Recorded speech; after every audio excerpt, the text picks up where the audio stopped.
नमस्कार, झारखंड समाचार में आप सबों का स्वागत है। आइए जानते हैं आज की ताजा खबरों को। इससे पहले अपने चैनल को सब्सक्राइब नहीं किया है तो प्लीज चैनल को सब्सक्राइब कर बेल आइकन को प्रेस कर दीजिए ताकि खबरों का अपडेट आपको मिलता रहे। आइए बढ़ते हैं खबरों की ओर।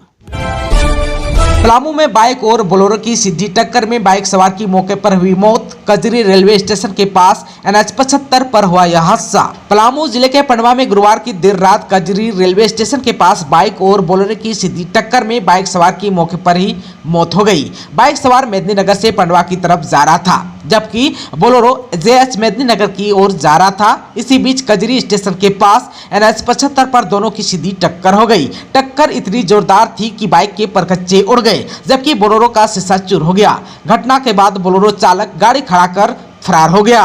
मौके पर पंडवा थाना प्रभारी रुपेश दुबे और अन्य पुलिसकर्मी शव को कब्जे में लेकर थाना ले गए।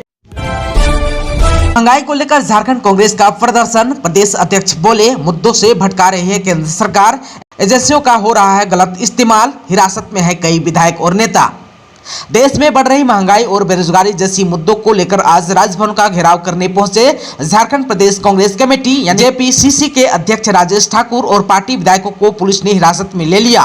राजभवन के सामने प्रदर्शन कर रहे कांग्रेस कार्यकर्ताओं और नेताओं को पुलिस ने पकड़कर बस में बैठा लिया और उन्हें मोरहाबादी स्थित फुटबॉल स्टेडियम में हिरासत में रखा है। इस मौके पर JPCC अध्यक्ष ठाकुर ने कहा कि जिस तरह से देश में महंगाई बढ़ती जा रही है और भ्रष्टाचार चरम पर है, केंद्र सरकार उन मुद्दों से लोगों को ध्यान भटकाना चाह रही है। उन्होंने कहा कि केंद्र सरकार स्वतंत्र एजेंसियों को गुलाम बनाकर ध्यान भटकाना चाहती है। उन्होंने कहा कि कांग्रेस ने देश बनाया है और देश बचाने की जिम्मेदारी भी पार्टी को ही है। उन्होंने कहा कि जब तक महंगाई कम नहीं होगी तब तक पार्टी लगातार सड़क पर आंदोलन करती रहेगी।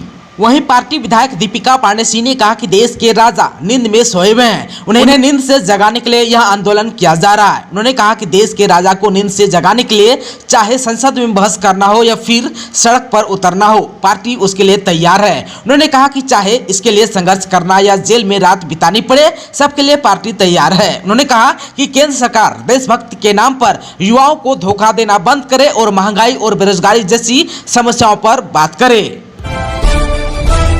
झारखंड बीजेपी ने राजधानी में निकाली तिरंगा यात्रा। हाथों में तिरंगा लेकर निकले विधायक दल के नेता बाबूलाल मरांडी समेत पार्टी विधायक। कहा, देश के लोग भी लहराएंगे घरों के ऊपर झंडा। आजादी के अमृत महोत्सव को लेकर बीजेपी की झारखंड इकाई ने भी राजधानी रांची में तिरंगा यात्रा निकाली।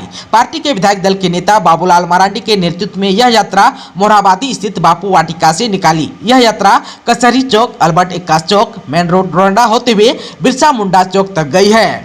हाथों में तिरंगा लिए मरांडी समेत पार्टी के अन्य विधायक पहले बापू वाटिका में इकट्ठा हुए। इसके बाद वहां महात्मा गांधी की मूर्ति पर श्रद्धा सुमन अर्पित करने के बाद सभी दोपहिया पर सवार होकर तिरंगा यात्रा के लिए निकले।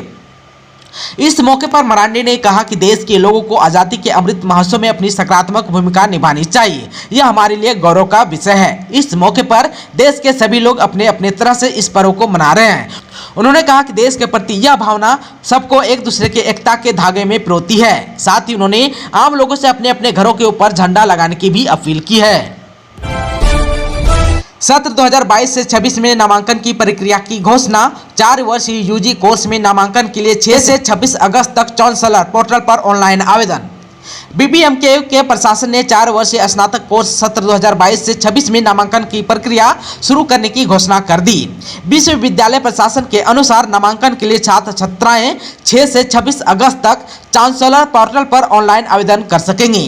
चांसलर पोर्टल पर नामांकन की प्रक्रिया 6 अगस्त को दोपहर 3 बजे से शुरू होगी, जो 26 अगस्त रात 10 बजे तक चलेगी। जिनका नामांकन शुल्क जमा होगा उनकी सीट पक्की मानी जाएगी। सिर्फ सर्टिफिकेट वेरिफिकेशन होने से नामांकन को पक्का नहीं माना जाएगा। तय तिथि के बाद नामांकन शुल्क के आधार पर सीटों की गणना करते हुए नई सूची प्रकाशित कर दी जाएगी। निशिकांत दुबे का लोकसभा में दावा। झारखंड के 1800 स्कूलों में हो रही है शुक्रवार को छुट्टी, NI करे जांच। झारखंड के गोड्डा से बीजेपी सांसद निशिकांत दुबे ने शुक्रवार को लोकसभा में दावा किया कि झारखंड में 1800 स्कूलों में रविवार की बजाय शुक्रवार को छुट्टी हो रही है, जो इसका प्रमाण है कि देश इस्लामीकरण की तरफ बढ़ रहा है। उन्होंने सदन में शून्यकाल के दौरान यह विषय उठाते हुए कहा कि इस मामले की जांच राष्ट्रीय अन्वेषण अभिकरण यानी कि NI से कराई जाए ताकि कड़ा संदेश दिया जा सके। झारखंड विधानसभा का मानसून सत्र स्थगित होने पर सीपीआई एमएलए की नाराजगी, बोले विरोध के बाद भी चलना चाहिए था सत्र। झारखंड विधानसभा का मानसून सत्र निर्धारित कार्य दिवस से एक दिन पहले ही स्थगित हो गई। इस पर भाकपा माले ने सरकार पर नाराजगी जाहिर की। कहा कि मानसून की तरह इस बार विधानसभा का मानसून सत्र रहा। काफी उम्मीद थी कि इस सत्र में राज्य के अहम मुद्दों पर चर्चा होगी, लेकिन यह सत्र हो हंगामे की भेंट चढ़ गया। भाकपा माले विधायक विरोध सिंह ने कहा कि सरकार को विरोध के बावजूद सत्र को चलाना चाहिए था। राज्य कार्यालय में पत्रकारों से बातचीत करते हुए विधायक श्री सिंह ने कहा कि कोई भी सदन हो जिस तरीके से चला यह कहीं से भी स्वीकार्य नहीं है। सत्र को एक दिन पहले ही अनिश्चित काल के लिए स्थगित कर दिया गया। इससे यह साफ होता है कि जनता के मुद्दों से अब सरकार को कोई सरोकार नहीं रह गया है। उन्होंने कहा कि सरकार ने अपने व्यवसाय एवं जरूरतों से संबंधित बिल तो पास कर लिया, लेकिन इसमें आम जनता के सवाल कहीं पीछे छूट गए।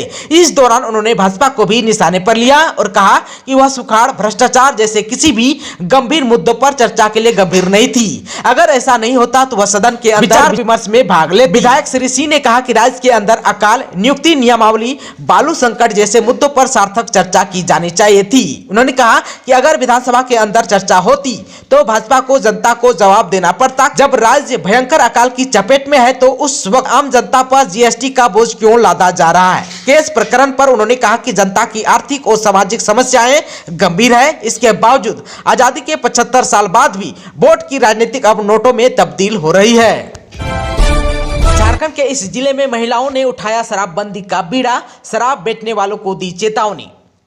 एक और झारखंड सरकार ने शराब से होने वाली मौतों पर मुआवजे का कानून विधानसभा में पारित किया है, तो दूसरी तरफ महिलाओं ने शराबबंदी का अभियान शुरू कर दिया। महिलाओं ने शराब बेचने वाले और उसका सेवन करने वाले दोनों को चेतावनी दी है। महिलाओं ने साफ कह दिया है कि अगर किसी ने शराब बेची तो उसे सजा मिलेगी, अगर किसी ने शराब का सेवन किया तो उसे भी सजा मिलेगी। आप सबको बता दूं कि गढ़वा जिला के मेराल प्रखंड में अभी इस अभियान की शुरुआत हुई। आप सबको बता दूं कि गढ़वा जिला के मेराल प्रखंड के ओखरगढ़ा पूर्वी पंचायत के चटनिया देवी धाम के पास नशा मुक्त समाज बनाने का बीड़ा महिला स्वयं सहायता समूह ने उठाया है। समूह की महिलाओं ने एक बैठक की और तय किया कि मेराल प्रखंड के 10 गाँव में नशा मुक्त अभियान चलाया जाएगा। बैठक को संबोधित करते हुए मंजू टोपो ने कहा कि शराब समाज के विकास में सबसे बड़ी बाधा है। लोग शराब का सेवन करके अपने और अपने परिवार की जिंदगी बर्बाद कर रहे हैं। ममता देवी ने कहा कि यदि आज के बाद गांव में कोई भी शराब बेचते या शराब पीते या ताश खेलते पाया गया तो उसे सजा दी जाएगी। मुहर्रम को लेकर प्रशासन ने निकाला फ्लैग मार्च। हजारीबाग शहर और जिले भर में मुहर्रम को शांति और सौहार्दपूर्ण माहौल में संपन्न कराने की कवायद में जिला पुलिस प्रशासन जुट गई। इसको लेकर शहर में गुरुवार को रात 8 बजे फ्लैग मार्च निकाला गया। फ्लैग मार्च का नेतृत्व डीसी नैन्सी साय और एसपी मनोज रत्न चौथे संयुक्त रूप से कर रहे थे। फ्लैग मार्च पुलिस लाइन से निकलकर मेन रोड होते हुए इंद्रपुरी चौक, पैगोडा चौक, झंडा चौक, सुजायत चौक, जामा मस्जिद रोड, सरदार चौक, मालवीय मार्ग, लोहसिंगिया रोड, कल्लू चौक, मटवारी इमली चौक, बाबू गांव समेत शहर के विभिन्न मार्गों में राउंड लगाते हुए फ्लैग मार्च पुनः वापस पुलिस लाइन पहुंची। दोस्तों, अभी तक आपने चैनल को सब्सक्राइब नहीं किया है तो प्लीज चैनल को सब्सक्राइब कर बेल आइकन को प्रेस कर दीजिए ताकि खबरों का अपडेट आपको मिलता रहे। इसके साथ ही आज की खबरों में बस इतना ही। हमें दीजिए इजाजत। नमस्कार।